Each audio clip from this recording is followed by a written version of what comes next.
3 years ago, China's leader Xi Jinping launched an aggressive anti-graft campaign, vowing to crack down on what he called tigers and flies, everyone from high-ranking party officials to civil servants suspected of corruption. The media industry has not been spared. A handful of journalists from outlets ranging from the state-run CCTV channels to some well-known business news websites have been arrested under the orders of the Communist Party's internal anti-corruption body, the CCDI. Some have welcomed this campaign, arguing that low salaries in the media sector and a lack of a proper regulatory body have created a climate in which corruption amongst journalists is rife.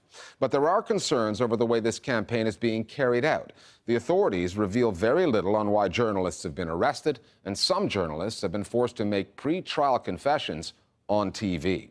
The Listening Post's Meenakshi Ravi now on an anti-corruption drive that the critics say lacks its own transparency and feels more than a little political.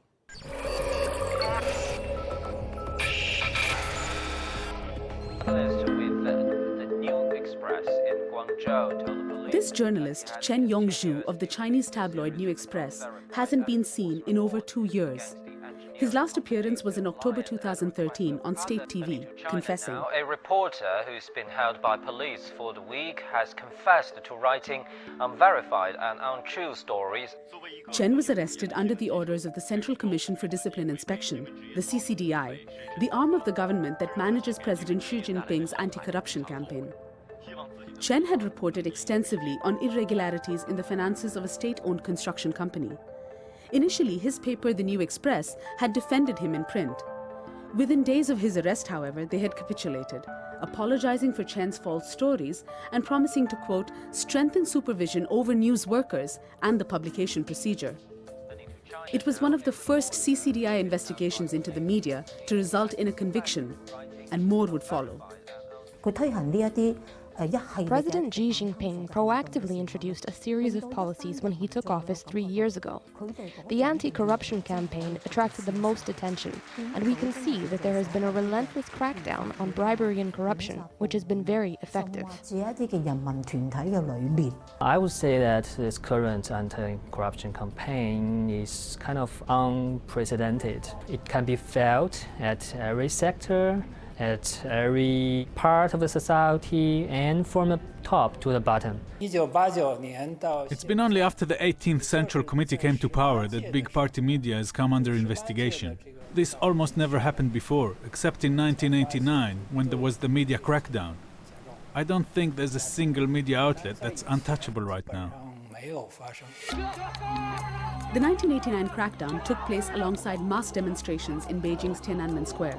Students demanding reform and an end to corruption in the Communist Party were cracked down upon, and nearly all media coverage was suppressed. In the more than 20 years since, China's media landscape has transformed. The country's economic liberalization fueled a huge growth in news outlets. And so, when Xi Jinping took power in 2012, although government controls were still in place, he inherited a cacophonous domestic media landscape and sharply increased foreign media attention. However, the corruption issue, raised in Tiananmen Square, still remained. The anti-corruption campaign Xi launched has taken on some of China's most powerful politicians and institutions, like the party mouthpiece, the People's Daily newspaper, which was publicly criticized by the CCDI in October this year for misuse of funds. And then there's China Central Television, CCTV, one of the largest state-owned media outlets in the world, which has been under the microscope of anti-corruption officials for 2 years now. The investigation into the media is definitely more intensive than years before. After all, many senior managers in the media are, despite the media's marketization, both journalists or editors and party officials, which means all media are the party's media. Big media bosses like those of the People's Daily and CCTV have ministerial titles. They fall under the category of the party's cadre that are directly under the CCDI's investigation. But the kind of pervasive corruption among Chinese journalists, among Chinese news media, is what we call pre-IPO extortion, which means, especially among business media, business newspapers, magazines, websites, they will extort companies who are going to the initial public listing on the stock market. When a company wants to get listed, it must provide a complete record of its financial activities. So journalists writing about these companies have access to everything, the good and the bad. So how does this turn into an avenue for journalists to benefit financially? They use the negative information to threaten companies. The China Central Television case was mostly during the summer of 2014, and more than 10 journalists and executives at CCTV were arrested or under investigation. CCTV is really a weird existence.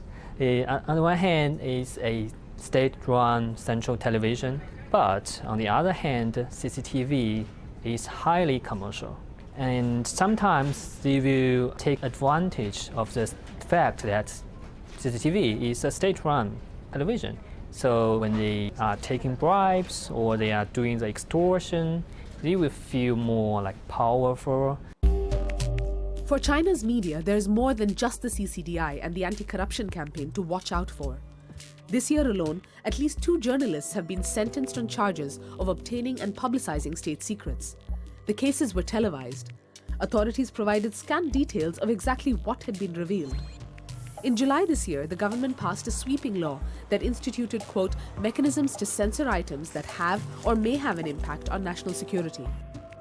Between the increasing pressure ostensibly based on state security concerns and the anti-corruption drive, Chinese journalists have good reason to be nervous, especially since the CCDI's own transparency and accountability leave much to be desired. In this system, nobody is clean. It's just a matter of relative levels of corruption.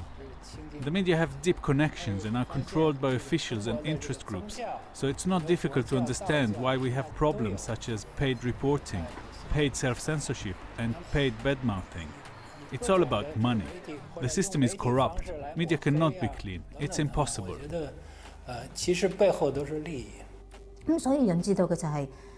Is it wrong for the CCDI to investigate the media? I don't think it's that simple. In cases of inappropriate media conduct, we have to correct them. The question is, when the CCDI investigates an outlet, how much space and autonomy will be taken away?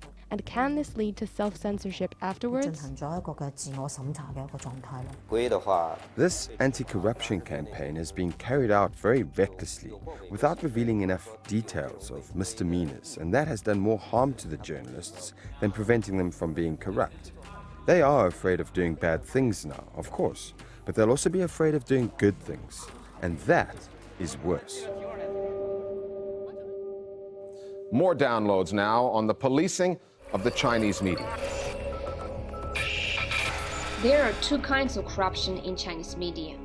One is, you give me the money, I will report positively about you or your organization. The second kind is, you give me the money, I will not report negatively about you or your organization. The lack of press freedom creates a media environment that is just a hotbed for corruption. For the vast majority of the Chinese news outlets, I do not think the crackdown will substantially change their day-to-day news production activities, since many of them are conforming to the state rules and guidelines. If anything, they may be able to publish more critical reports on corrupt officials that are being investigated or convicted.